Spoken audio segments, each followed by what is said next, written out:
Capacity of domestic resource mobilization, tripling the lending power of multilateral development banks to make them bigger and bolder, and improving our approach to leveraging private finance. Further details must be agreed in Berlin on climate finance.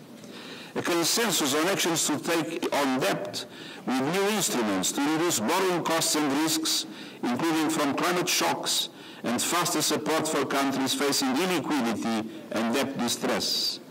And consensus on steps towards a fairer system by amplifying the voice and participation of debtor countries, piloting solidarity levies, and advancing inclusive international tax cooperation. Actions have been taken, but now we must go further. The summit provides a space to discuss how we move forward together. In this session, we will hear from 3 groups of leaders. From multilateral organizations, we look forward to hearing what more you can do to deliver on commitments. From multilateral platforms, to hear about what efforts you will champion. And from country groupings, to focus on what actions you must need and what the global capital. But meetings are not the objective. They are the means to deliver for people who are looking for action now. Let us use this summit to strengthen our cooperation and take decisive steps towards a more resilient, inclusive, and sustainable future.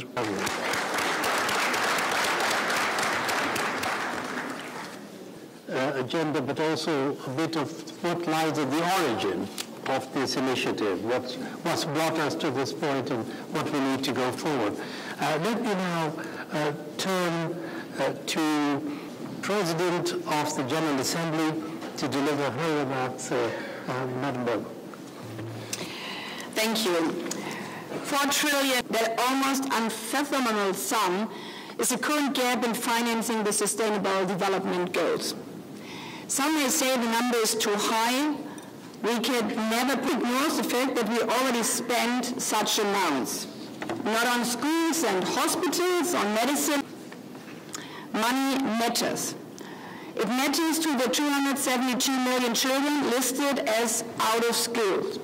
It matters to the 600 million people in Africa who are waiting for electricity. It matters to hospitals and patients facing a shortage of 11 million healthcare workers. Mr. Secretary General, Excellencies, ladies and gentlemen, President of ECOSOC, it's an honor to participate in this first biennial summit for a sustainable, inclusive, and resilient global economy. And as the Secretary General has underlined, it's the first of its kind. And sometimes we rush through these meetings and UN institutions, but I would like to take a moment acknowledging that some have fought for years that this could happen. Among them, especially the Secretary General, so I would like to thank him for bringing this important topic, not only on the agenda, but fighting for it for a couple of years. Mr. Secretary General. We know that it's so important because we all know the figures. And we know that all pieces of our multilateral system have to work in sync if we are delivering results, particularly on the 2030 Agenda for Sustainable Development. But this is also an opportunity to link it to other initiatives we are working on today. and an opportunity to ensure that the UN's own reforms, guided by the UN 80 initiatives, ensures complementarity and cohesion with the international finance architecture. It's an opportunity to build on the Pact of the Future and the 4th International Conference on Financing for Development. We know that the Pact for the Future adopted in September last year was designed to turbocharge the SDGs. It offers clear recommendations on international financial reform, including giving developing countries a greater say, window or hobble access to finance. In June, member states took this further with a Compromiso de Sevilla, which recognized the gaps in financing and dire need of reform. As the Secretary General once said, we can't build a future for our grandchildren with a system built for our grandparents. And unless we solve the vicious debt trap, we will never deliver on the SDGs. Therefore, change is needed. But we also know change is not easy.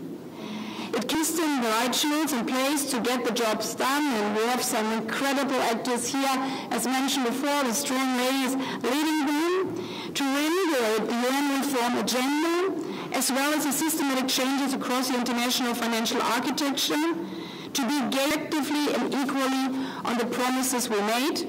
Now is the time to act together, to leave no one behind. I thank you. Thank you. Government, Secretary General, President of the General Assembly, principals of multilateral institutions, excellencies, distinguished delegates.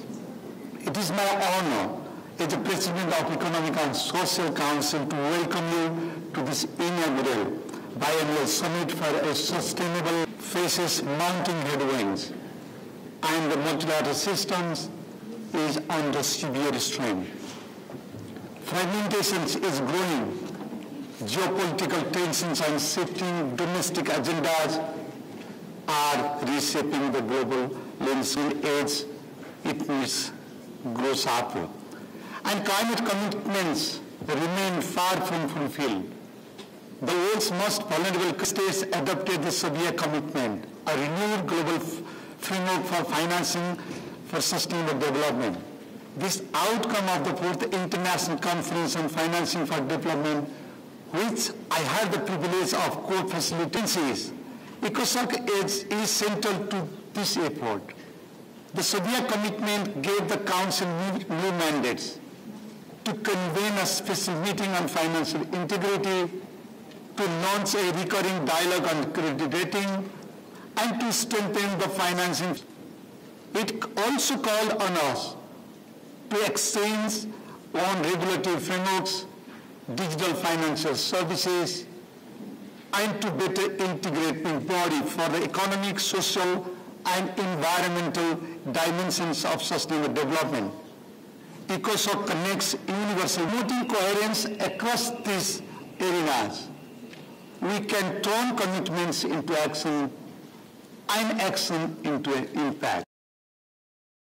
Restore trust in international cooperations.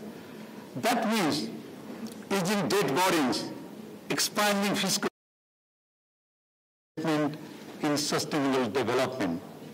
It also means ensuring reforms are inclusive, equitable, and legitimate, and that diversity and gender representation. I thank the President of ECOSOC. We now have had 3 introductory. 2, we owe it to the adaptive power of private sector with its capacity to innovate and adjust to change. So in that context, what can countries do for their people? The short answer is get your house in best possible order. In this more fragmented world, you can least afford self-inflicted injuries. You have to be determined to set domestic priorities, and we at the IMF see top 2. First,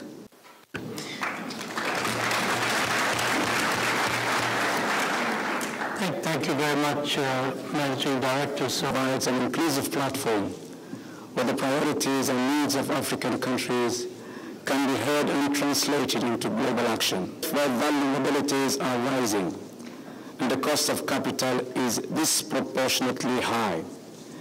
These challenges move into a cycle of slow development, structural dependency, and missed opportunities.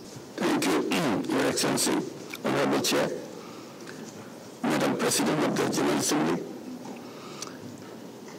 distinguished delegates. Yes, I would like to respond to your question first. My focus will be definitely on the youth, young generation. Bangladesh is just emerging to an uprising of the young people in Bangladesh, giving their lives to protest against the misrule, against the corruption, against the actions taken against the interest of the people. And Bangladesh is a very unique country in a sense. Majority of the population are young people. Half the population of Bangladesh is under the age of 26. A total population of 180 million. So this is a unique case, but not something that is different from other countries. Aspirations and capability of the young people. So I will focus on that. And particularly in this uprising, not only the young boys are fighting in the street, it's the young girls themselves came out of their classrooms, came out of their dorms, came out of their houses in an enormous number. So it's not only the boys who are raising their voices, the young girls also. So I think that has to be focused, whatever we are taking, the rest generation will be a very young generation wherever we are. So this is one particular focus I want to make. It's an honor for me to address this August gathering on behalf of the least developed countries. We gather here at a time when conflicts, climate shocks, debt distress, and pandemics have derailed our hard-earned development gains. The annual SDG financing gap now stands beyond $4 trillion. The LDCs suffered the most as extreme poverty rises with diminishing development assistance, decreasing foreign direct investment, and widening digital divide. In many of our countries, the annual GDP growth continues to lag behind this 7% SDG target. I stand before you with a clear message from over 1 billion people. We want peace, dignity, and opportunity for sustainable development. And in this context, let me highlight a few key priorities for the LDCs. First, the Doha Program of Action must move from promises to progress. The development partners must fulfill ODA commitment of 0.2% scale-up grants and concessional lending, and ensure that financing aligns with national priorities. Second, the debt crisis is a pressing systemic challenge. LDCs urgently need immediate liquidity support, broader debt relief, and climate-linked state contingent debt instruments. Reforming the global debt framework has become an imperative of our time.